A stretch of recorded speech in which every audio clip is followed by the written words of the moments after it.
Here we go.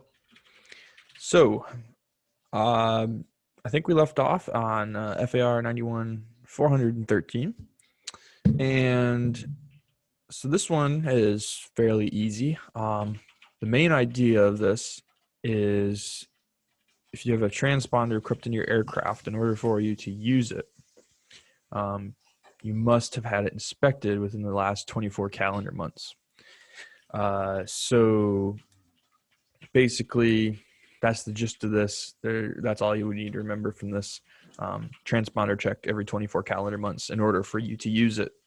Where, you know, we talked about back in 91-215 about transponders. And just to recap, also, you need the transponder if you're in Class A, Class B, Class C, or there is another special case if you're inside of a TERSA or a terminal radar service area. Then you would want to have a transponder as well. Also, if you're over top of a Class B or Class C airport up to 10,000 feet and within a Mode C veil, then you need a transponder, and that transponder needs to be checked every 24 calendar months.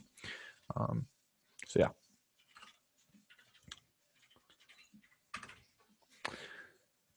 All right, 91-417.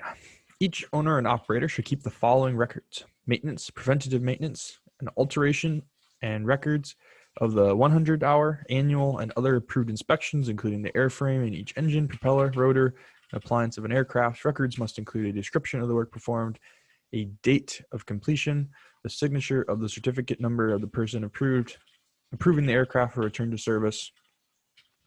There's also a second part, which is on the next slide that we'll get to in just a second, but just to pause here for a sec.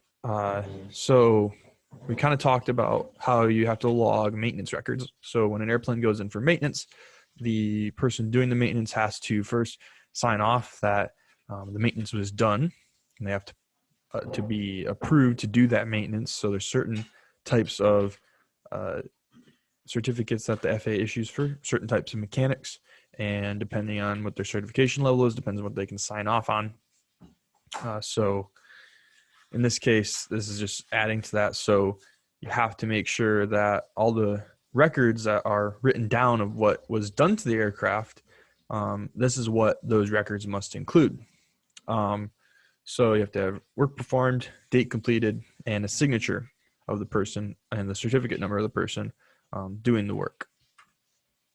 Also in conjunction, records have to contain the following information: the total time in service of the airframe, each engine, each propeller, and each rotor, the current status of life-limited parts of each airframe, engine, propeller, rotor, and appliance, the time since last overhaul of all items installed in the aircraft, which are required to be overhauled on a specified time basis, the current inspection status of the aircraft, the current status of applicable airworthiness directives. So, like on the last slide, this is all part of the same regulation, but when you're keeping these records for maintenance done on the aircraft, this is all stuff that you have to have. So generally, I think someone asked a question about this a few weeks ago about logbook entries for your aircraft and whether aircraft had logbook entries. And pilots also have logbook entries. So the pilot has a logbook, which they log their time in and their certifications and stuff. And the aircraft also has logbooks. So generally, there is a logbook for the airframe of the aircraft. There is a logbook for the engine or the power plant of the aircraft. And there's also a logbook for the propeller or the rotor, depending if it is a helicopter or an engine or like a Cessna or something with a propeller out front. So in general, those are the three types of logbooks that you'll see. You'll see airframe, power plant, and some type of rotor or propeller. And so when work gets done on that aircraft, it has to be noted in those logbooks, and that is how you can keep track of the different information that you gain. So between these two regulations, the main thing you should know, or not two regulations, they're the same regulation, but the main thing you should know is when you're performing maintenance on an aircraft, the work has to be dated, has to be certified by the person, and has to have the certificate number of the person who's doing the work, and you have to have a description of the work performed on the aircraft. And generally that is done in the form of some sort of logbook on these specific items that are inside the aircraft. And ultimately, that is the responsibility of the owner or operator to make sure that these things get done, to make sure that they get done, even though the mechanic is probably the one doing the work in most cases. All right, so with that, we finish off part 91. So far we've gone through part 61, part 91, a few other parts. I think part 43 we hit on, and part 1. And so we've gone through basically all of the regulations that you would ever possibly need to know for a private pilot test. And so with that out of the way, we're going to talk about 2 more regulations, which are a little bit different. They talk about accident investigation. The regulations are called NTSB 830.5 and 830.10. Generally, if you have a printed copy of the FAR AIM, these will be in the back somewhere. They're not really part of the normal regulations like 91 or 61 or anything like that. So these are, if you look them up, they're just called NTSB 830.5 and 830.10. And these deal with accidents, basically. So I'm just going to read through them, and then I'll talk about them a little bit. So you shall notify by the most expeditious means nearest NTSB office when an aircraft accident or any of the following occur: a flight control system malfunction or failure, inability of any required flight crew member to perform normal flight duties as a result of injury or illness, failure of any internal turbine engine component that results in the escape of debris other than out of the exhaust path, in-flight fire, aircraft collision in flight, damage to property other than the aircraft estimated to exceed $25,000 for repair, including materials and labor, or fair market value in the event of a total loss, whichever is less, release of all or a portion of a propeller blade from an aircraft, excluding release caused solely by ground contact, a complete loss of information, excluding flickering for more than 50% of an aircraft's cockpit displays, an issuance of an airborne collision and avoidance system resolution under IFR flight rules, any event in which an operator, when operating an aircraft as an air carrier at a public use airport on land, lands or departs on a taxiway, incorrect runway, or other area not designed as a runway, or experiences a runway incursion that requires the operator of the aircraft or another aircraft or vehicle to take immediate correction action to avoid a collision. An aircraft is overdue and is believed to have been involved in an accident. So that's kind of a lot of stuff. But basically, the gist of it is when any of these different types of events occur, you're supposed to notify the NTSB of it. And the reason is because they want to make sure that there's nothing that maybe something happened and the pilot just wasn't following regulations. If that's the case, then in their report, they're going to find that the pilot wasn't following regulations, and that's the cause for any of these problems. However, if there's a problem that would require some sort of like airworthiness directive to be put out, so that, let's say, I don't know, there's a flaw in the design of a critical component of an airplane, like a Cessna, let's say, I don't know, there's some problem with the fuel pump assembly or some part of the engine assembly or something like that. And so you have like an in-flight fire, and without notifying the NTSB of that, they really have no way to monitor this type of thing. And if it comes up and they're like, okay, well, we don't know, it wasn't pilot error, it wasn't this, wasn't that, and they can kind of deduce it, and they can figure out, oh, this is a problem across a large number of aircraft, and it's important that they know this. And so that's kind of the network of how they get information back and how they can put out information for pilots so that they can keep everybody safe, and they can keep the regulations up to date with the evolving aircraft flight whole system. So all these things they have deemed as important for them to know because they want to investigate it and they want to make sure that they don't have to put out any regulations or airworthiness directives or make sure that people are complying with maintenance. And so the whole idea of this is just to keep people safe. It's not really meant to be a pain, but yeah. So any of these things, you have to notify NTSB office when they occur. And so yeah, there are obviously a few major ones. You probably won't get asked a question about like the damage to property more than $25,000 or something like that. But in-flight fire, aircraft collision, flight control malfunction, something like that, might expect a question. I'm not sure though. Oh, I lied. There's actually one more NTSB rule besides 8030.10, but we'll get there. Okay, so the operator of an aircraft involved in an accident or incident for which notification must be given is responsible for preserving, to the extent possible, any aircraft wreckage, cargo, and mail aboard the aircraft and all records, excluding all recording mediums of flight, maintenance, and video recorders pertaining to the operation and maintenance of the aircraft, and to the airmen until the board takes custody thereof or a release is granted pursuant to 831.12, section B of this chapter.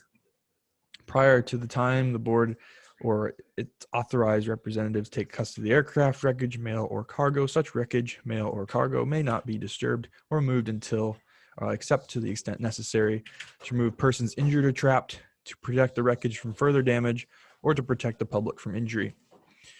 Where it is necessary to move aircraft, wreckage, mail, or cargo, sketches, descriptive notes, and photographs should be made, if possible, of the original positions and conditions of the wreckage and any significant impact marks.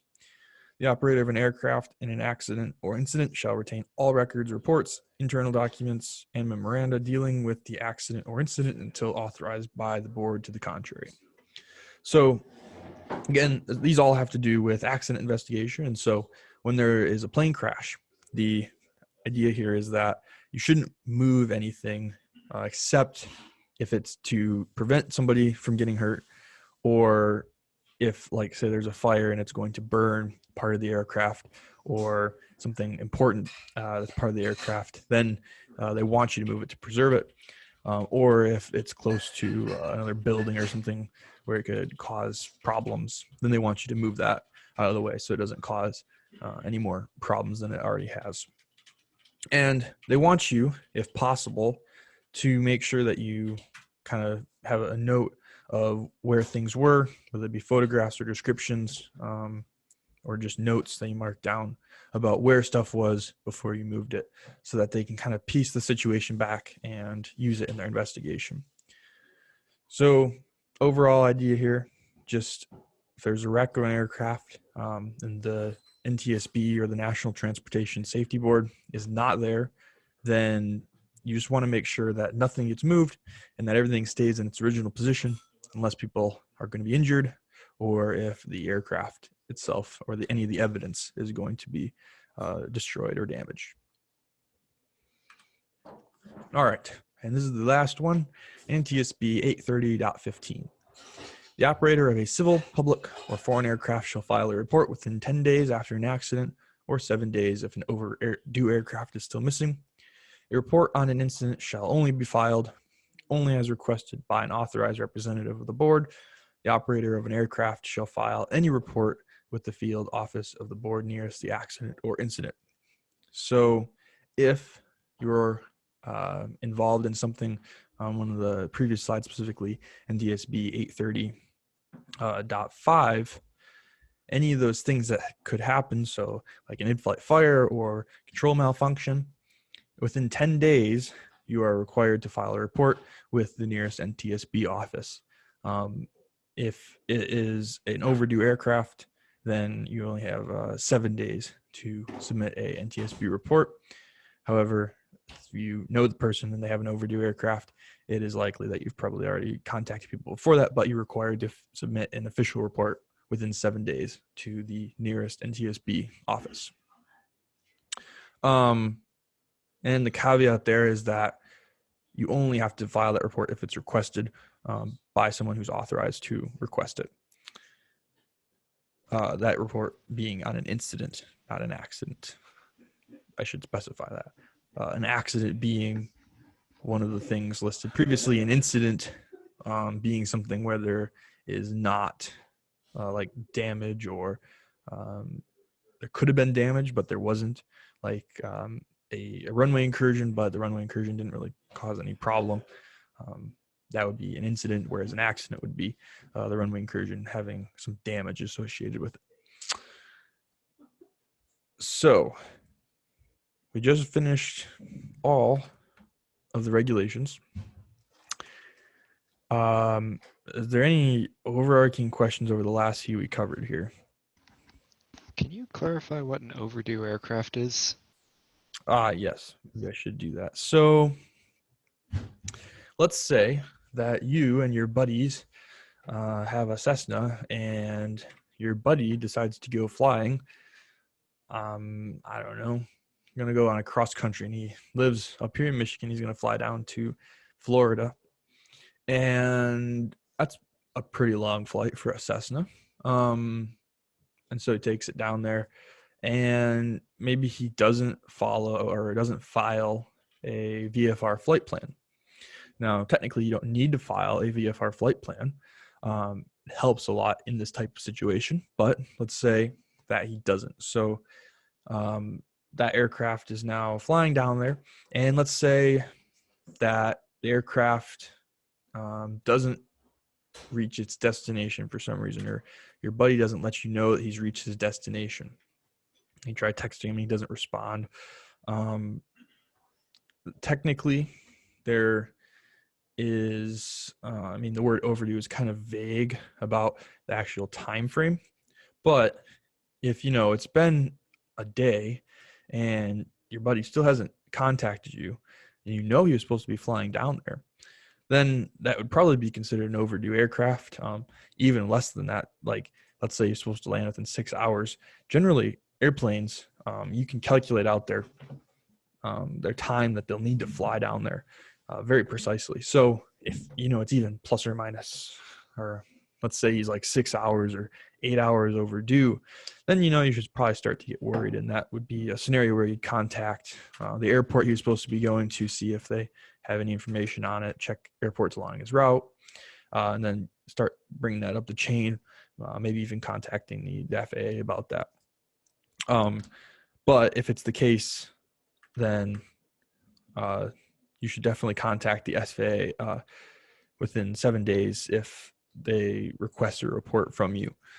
So I don't know if that makes it any more clear, but basically an overdue aircraft situation is one where somebody hasn't, let's say it doesn't even have to be a VFR aircraft. It can be another type, like IFR. If they flew an IFR flight plan, they didn't reach their destination, it'd be the same idea.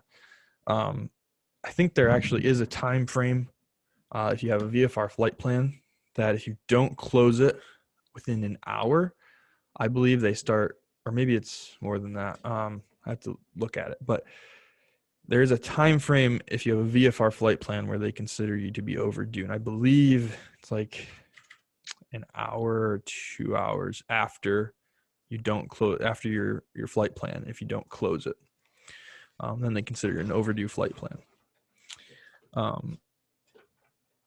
Does that kind of make sense? I don't know. There's not really a set definition. It's kind of a vague one, but It's a plane that's been out too long, and you're starting to get worried about it. Right, exactly, yeah. And that might have a stricter definition depending on what kind of aircraft it is. If it's an IFR flight, or if it's a VFR flight with a VFR flight plan, then the definition is a little more stricter. And I should put this note on there as well. Like, if you have a VFR flight plan and you just forget to close it, well, then the airport you're going to will, or the FAA actually, will probably get notified of that, and they'll be like, oh, we have this overdue aircraft. They never closed their VFR flight plan. So what they do is they'll go in your flight plan and you put your contact information. So they'll try calling you, and if for some reason you don't pick up, then they'll just kind of keep going up the list, and they'll call maybe the owner of the aircraft if it's not you, or the airport where you flew out of last. And they'll keep going up the chain, and they'll try and figure out where you are. If they can't reach you, then they'll send out like the CAP or other search and rescue groups, and they'll try and track your flight plan to see if you crash somewhere or something like that. And kind of as a side note, actually, the pilot will never be like charged like financially or anything like that for having like services like the Civil Air Patrol sent out after them, just to kind of keep it so that there's no fear in filing a flight plan and forgetting to close it. So if you file a flight plan, you forget to close it, and that's the scenario, and you didn't actually crash, there'll be no penalty for having the Civil Air Patrol go out and do search and rescue. They might get mad at you, but there won't be any liability to the pilot for that. So yeah, that's kind of a long-winded explanation of that, but hopefully that makes sense. Anything else?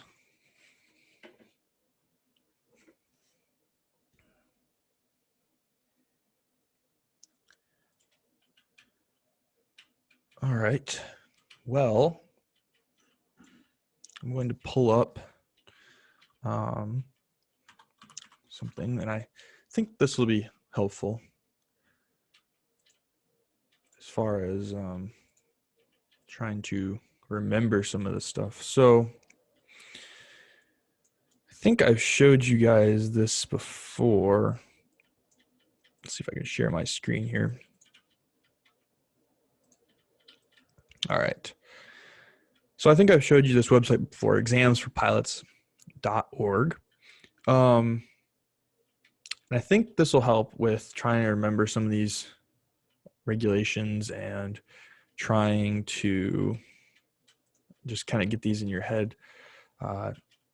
In my experience, now I'm not saying you should do this, but in my experience, the FAA, even though they don't release a question bank, there seems to be a good knowledge of what the questions will be like. So I'm not saying you can necessarily memorize them. However, it is possible to get a good idea of what the test will be like by going through one of these things. So let's take a look at FAR. So on Exams for Pilots, you can go in and you can select different classes of questions based on what you want to test on. So in this case, we want to go through all of the FARs. So Part 39, Part 43, Part 61, Part 71, Part 91, and NTSB 830. And so we'll save that. We'll go ahead. Turns out 99 is the largest test you can specify. And then we will, generate the test. So it'll generate this test for us, and it'll give us questions. And these questions, again, in my experience, are very similar, if not identical, to questions that I saw in my FAA written exam. So they're good practice. Not guaranteed to be the same in any case, but they give you a good idea. So, like, let's see this first question here. So, under what condition, if any, may a pilot allow a person who is obviously under the influence of drugs to be carried aboard an aircraft? And we've talked about this one a little bit way back in the early section of Part 91. And the answer is that the patient has to be under medical care in order to be transported. So otherwise, you cannot transport somebody who's under drugs. And so you can kind of go through this, and you can kind of read through the questions and try and get the answers right. Now, being it's a large bank of questions, sometimes you might get different questions, but overall, this is a really good way to kind of get a good grasp on what those questions look like and what they kind of feel like. So highly recommend going through these in order to try and kind of clarify some of these rules. So, and the extent to what they'll ask about them. Like, you're not going to get any question here that says, this regulation states this. What is the number of this regulation? You won't get any questions like that. They'll all be about the regulation itself, and you won't necessarily need a reference to it. So, and you should, if you have gone through all these slides, you should know pretty much every single regulation that they would ask you a question on. So that's my little spiel about that. So would recommend taking advantage of that. So yeah, I guess that kind of ends our talk on federal aviation regulations. So I think our next topic is going to be on the flight planning / sectional chart side of things. So we're going to kind of talk about flight planning and how you can plan out a route, calculate fuel time, distance, winds, all that. We're going to talk about how to read sectional charts. There's a lot of other things. This is kind of the last of the 3 big sections, those sections being weather, FARs, and then flight planning. And so once we get through this, really the only few sections we have left are just a bunch of little things like aircraft performance, aircraft, kind of like aerospace engineering of aircraft, so like how aircraft design, what goes into an aircraft, and a few other smaller topics. Those shouldn't take a whole lot of time, but we will start on sectional charts by going to SkyVector. And SkyVector is an online aeronautical chart repository, I guess. They basically have every current chart that the FAA puts out in a digital format. So you can go in here, and in fact, they can put them all together in this world VFR format. They also have other sectional charts like low charts and IFR high charts. They have en route charts and all kinds of stuff. But for a private pilot, you'll need to know the VFR charts. So sectional charts are split up to cover the United States. Sometimes they are split up very badly. In the case of Michigan and several other states, we are covered by 4 sectional charts. And as part of the regulations, you are required to carry a current updated copy of sectional charts in your aircraft when you're flying that are for your area. So if you're flying in Grand Rapids, you're required to have a Chicago sectional chart. And if you fly over to Lansing, you're also required to have a Detroit sectional chart. If you fly any bit north, you're going to be required to have a Green Bay sectional chart. So it gets kind of tedious. In the modern digital age, however, the FAA has relaxed that a little bit to say that you can have a digital copy of the sectional charts as long as you have a paper backup or another digital backup.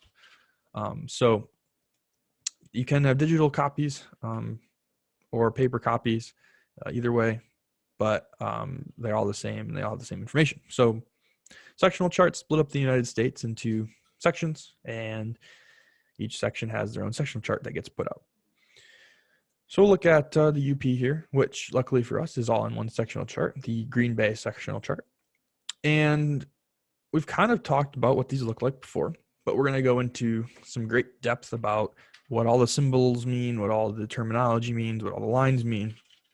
And hopefully you'll be familiar enough by the end of this that we can start talking about flight planning and how to flight plan a full route on one of these charts, which is kind of tedious and kind of getting outdated because you would never actually do this. You would plug it into a flight planner like ForeFlight and you would pop out a flight plan.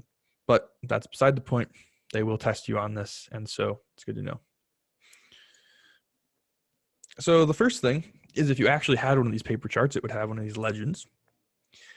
And the legend is pretty handy because during your FAA written exam, actually, you will get a, because I think you get a sectional chart, or actually that's not entirely true. You don't get a sectional chart. You get a booklet that has parts of sectional charts in them. So you don't get the legend, but that's okay because most of these are pretty easy to remember. So we'll start up here at the top. So you have the symbols for airports. So there are symbols for airports that have like a tower or a VOR.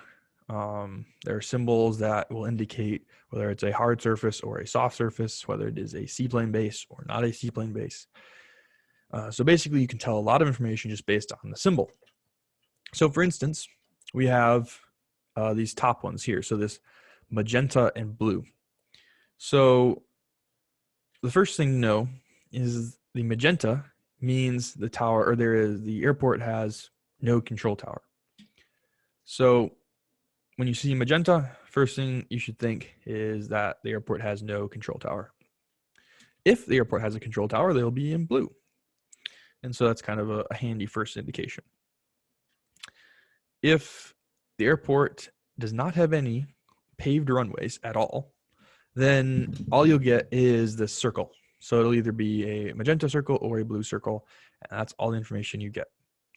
If the runway has at least one paved runway, then the little circle here will be filled in with a line, and that line is directly correlated to the direction of the runway, and it gives you a lot of information about how things are oriented, and if they have multiple runways, it'll show the multiple runways.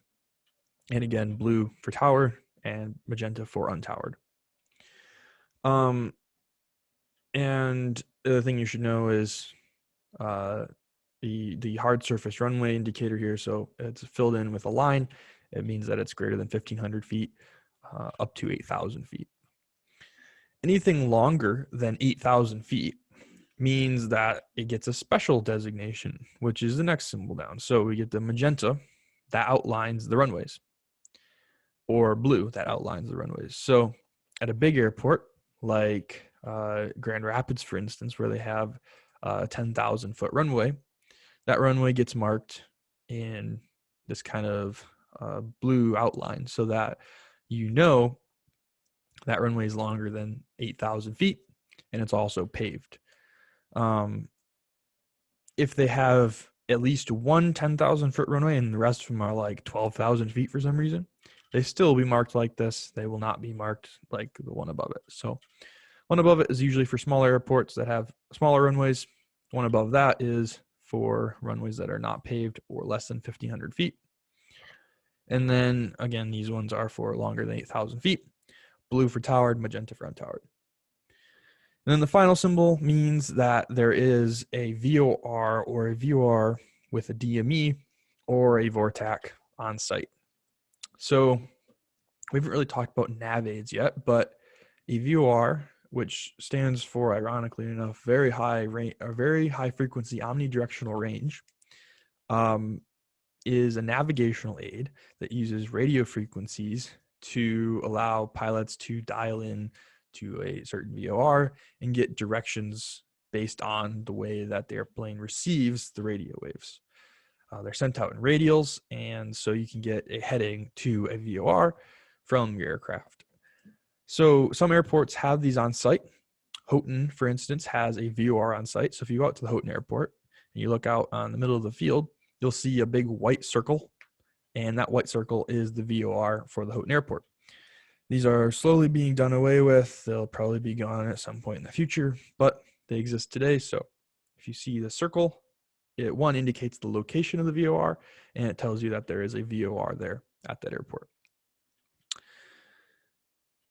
And finally, we have a little anchor for seaplane base, if that exists. Additionally, on top of these symbols for airports, there are other modifiers. So if an airport is private, it has an R inside of the circle. Basically, it just means that it's not publicly owned, and they really can't tell you much about it, perhaps. So might not be the best choice if you had to land somewhere, because you really don't have a lot of information on what the condition is like or where the runways are or anything like that. If it has double circles, it means it's military, and that has it's not hard surface, so grass, military airport or something like that. If it has an H, it means it's a heliport. U, as an unverified airport, might be an airport that is not publicly operated anymore. It just kind of has fallen apart, or it's an unidentified private airport that's not registered or something.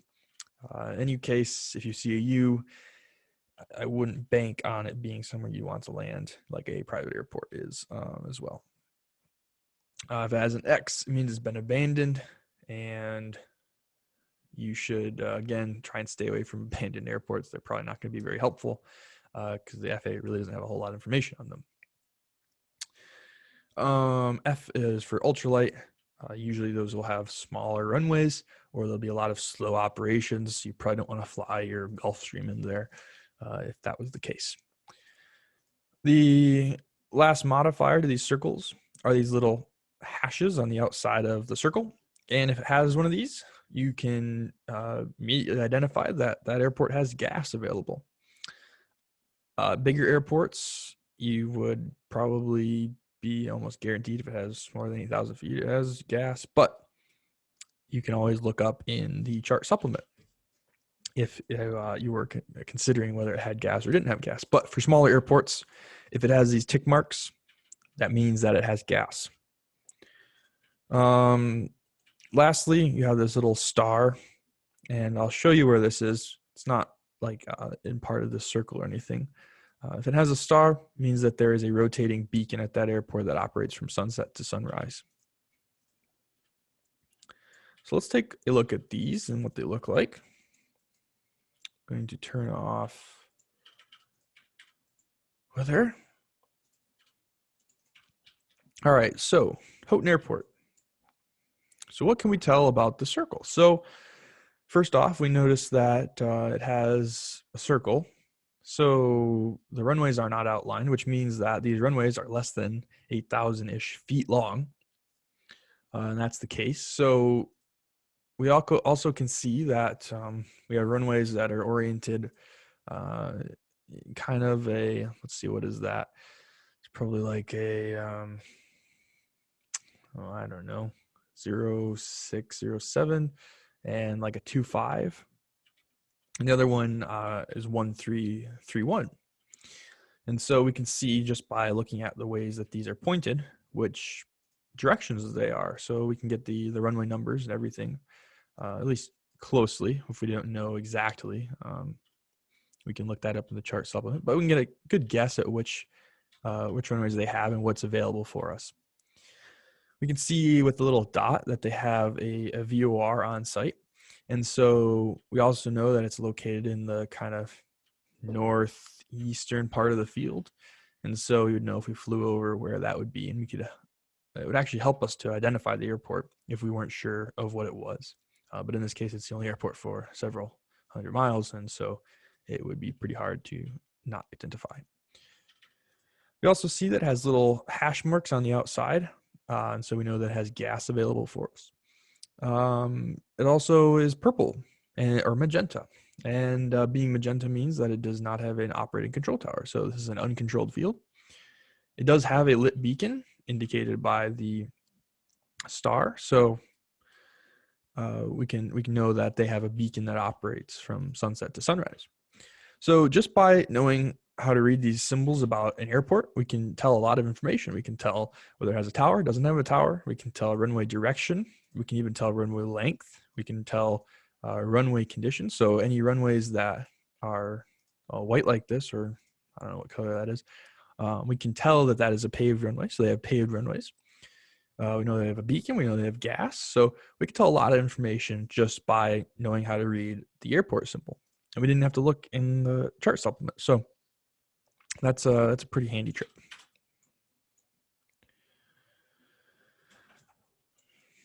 The next thing that will tell us information about the airport is going to be this little box that's next to the airport. And so we'll kind of go through what each of these things mean.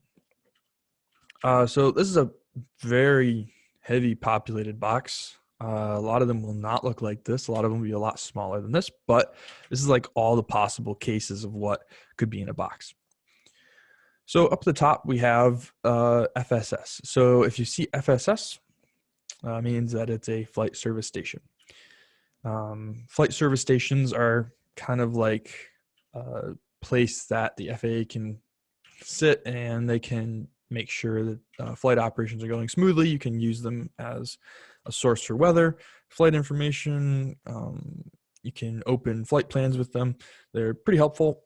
And if you call or radio them, they're usually not very busy because most people do not use them. So they're always happy to talk with you. They also are the ones who will take in PIREPs if you have them. So if you're in flight and you have a PIREP, like we were talking about in weather, this is who you give them to. So if the airport has a flight service station, it will be indicated with FSS. If you see no SVFR, it means that fixed wing aircraft special VFR is prohibited.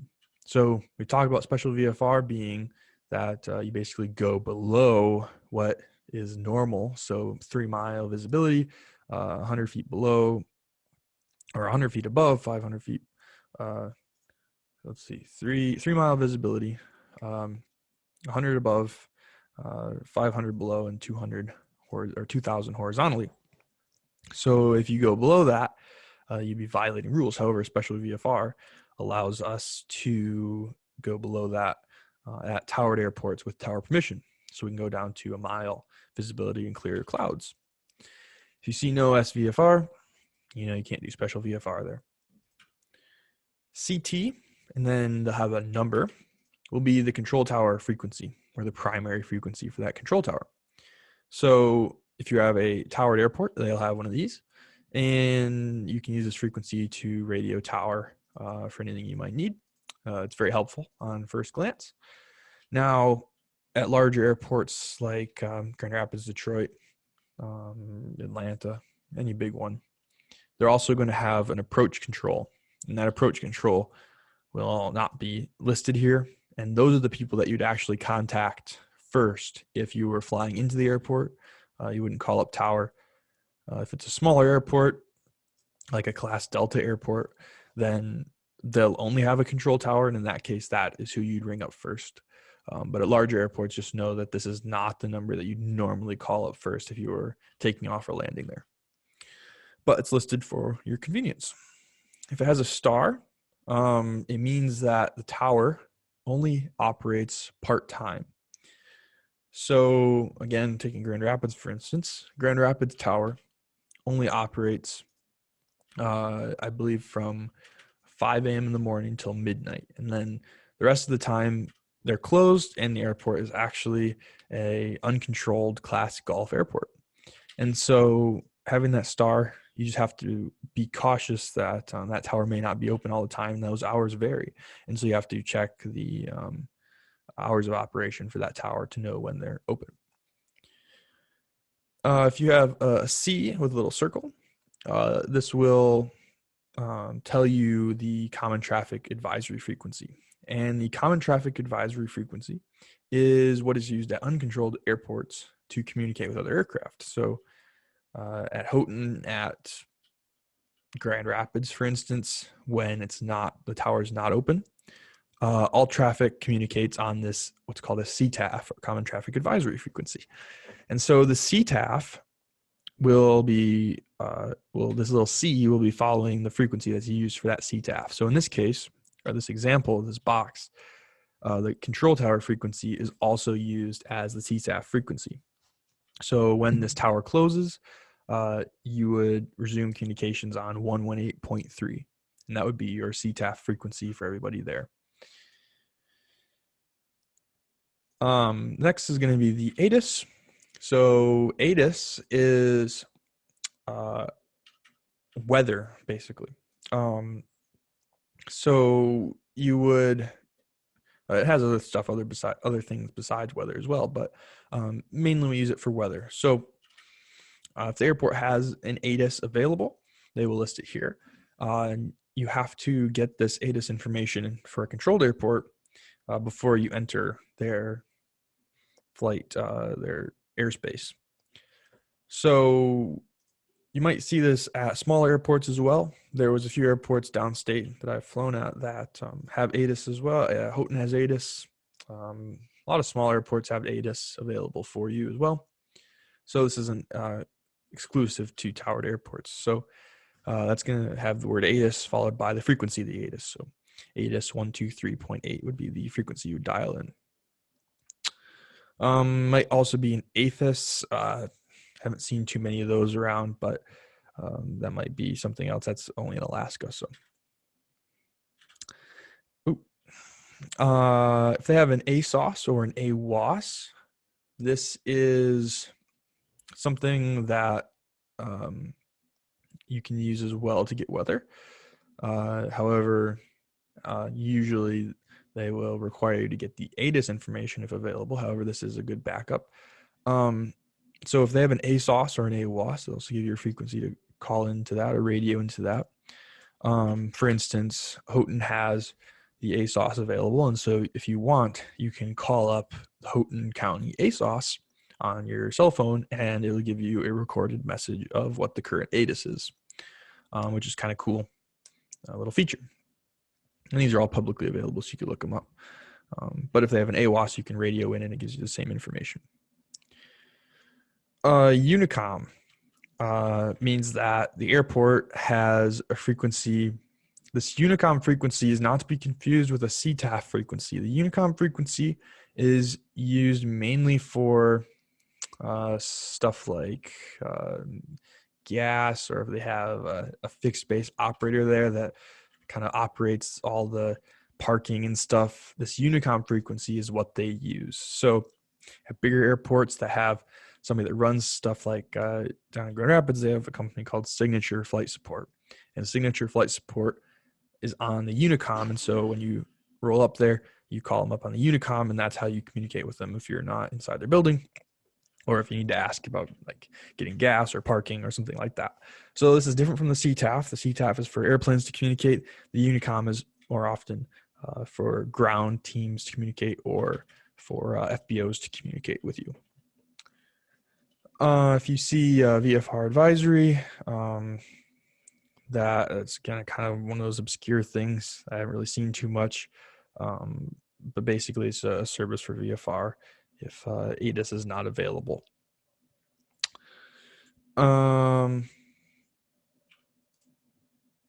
So we have a few other bits of information.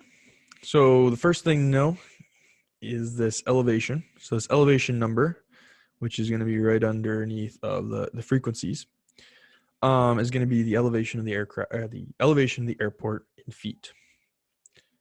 This is mean sea level or height above sea level elevation, and you can use this when you're calibrating your altimeter in your aircraft before you're taking off. So you know that that airport is at 285 feet, and so you can check your altimeter and see if that is correct, and that's what you're reading. If it's not, either maybe your pressure's off, or maybe your altimeter is broken, or something like that. If they have an L, it means that there is runway lighting available that can be operated sunset to sunrise. If they have a star with an L, means that there might be limitations to that lighting, and that you should read the chart supplement to get information about that. One fun fact about the lighting is oftentimes if the airport one doesn't have a control tower, you can use the mic to operate the lights. And so when you're flying into an airport, you can tap the mics for, let's see, there's 7 clicks, 5 clicks, and 3 clicks. So if you click it 7 times, it'll activate the lights on high, 5 times for medium, and 3 times for low. And then you can control the lights. And I think they go off after like 30 minutes or something.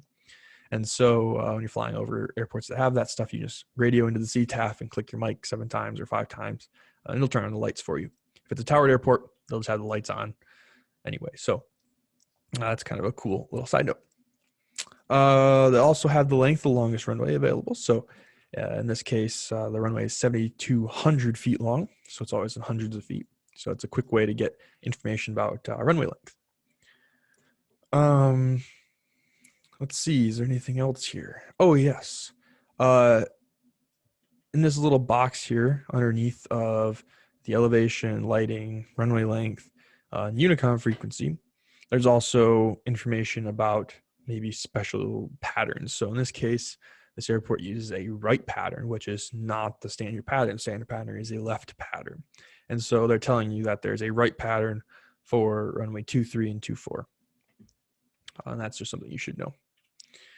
A few other things. If it says AOE, it means it's an airport of entry, which means if you're flying across borders, so if you're flying from Canada to the United States, you need to stop at an airport of entry first to clear customs And so basically, as AOE, it means that it's an airport of entry and it has customs available to help with that. So let's look at one of these, and then I think that'll probably be the last thing we do tonight.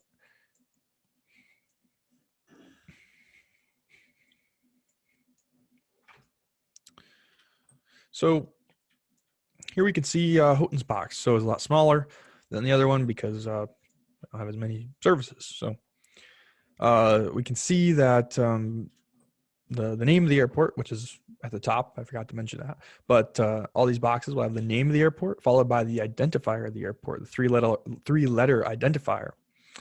So this is Houghton County Memorial Airport. The identifier is CMX. We also see we have an ASOS, so you can radio into the ASOS on 125.675, and the ASOS again is weather information. And so if you dial that frequency in, you will get weather information. We see the airport elevation here. So Houghton Airport is at 1,095 feet. There is lighting available. However, with the asterisk, it means that there might be something that is limited by that lighting. And so you have to check the chart supplement in order to figure out what that is. The length of the longest runway is 6,500 feet. And we can see the CTAF is 122.7. So that's what you'd use to communicate with other pilots around the airport. Take a look at another airport here just to kind of get familiar with that. Oops, we're gonna go down to Chicago and look at Grand Rapids here real quick.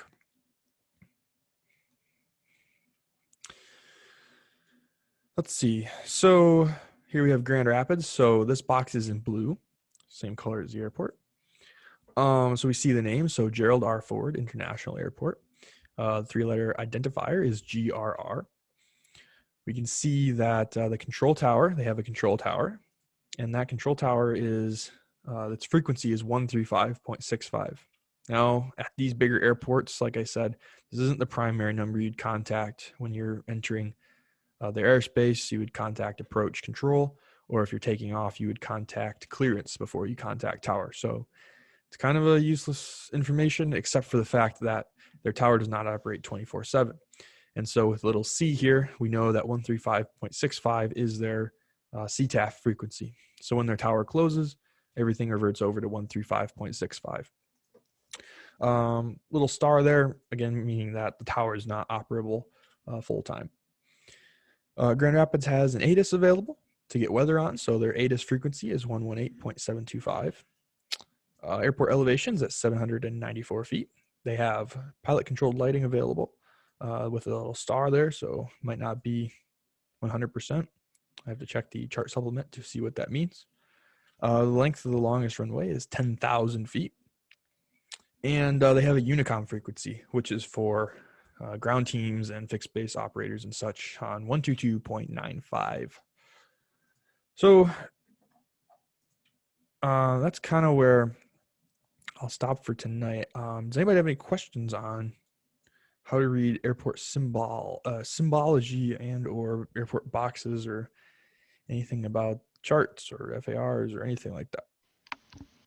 So I read what objectionable means on the legend, but what does that actually mean? So objectionable.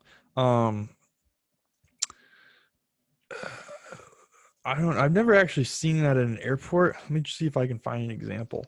There was one right next to Grand Rapids. Was there? Let's see. Oh, I think I know which one you're talking about. Was that, yes, down here.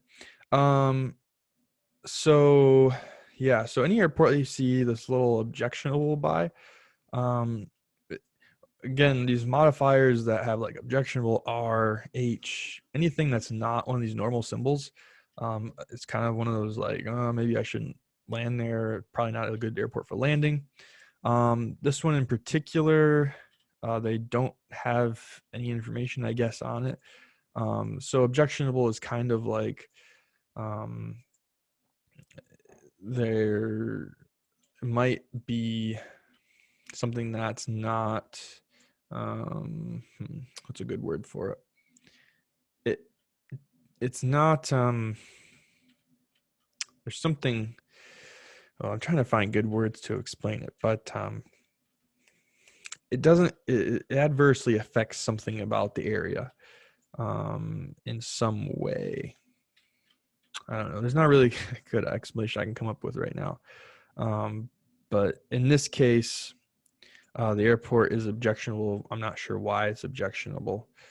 Um, but yeah, like it might not. I'm not sure how to explain it. But anyway, Is it just like a way for the FAA to mark airports they don't like? yeah, maybe that's a good way. I don't really want to use that terminology either. But like, yeah, basically, it's just an airport that it probably affects something around it for some reason. Yeah, but there might not be a good reason or a bad reason. I'm not sure. So yeah, I don't know. I don't really have a good explanation for why airports might have objections, other than they probably shouldn't use them. So yeah, I don't know. I wish I had a better explanation. I'll try and figure one out. Any other questions?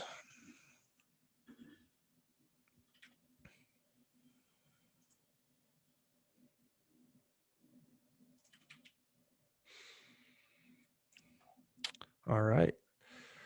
So yeah, next time we will continue on with talking about charts, and we'll go into all the other symbols.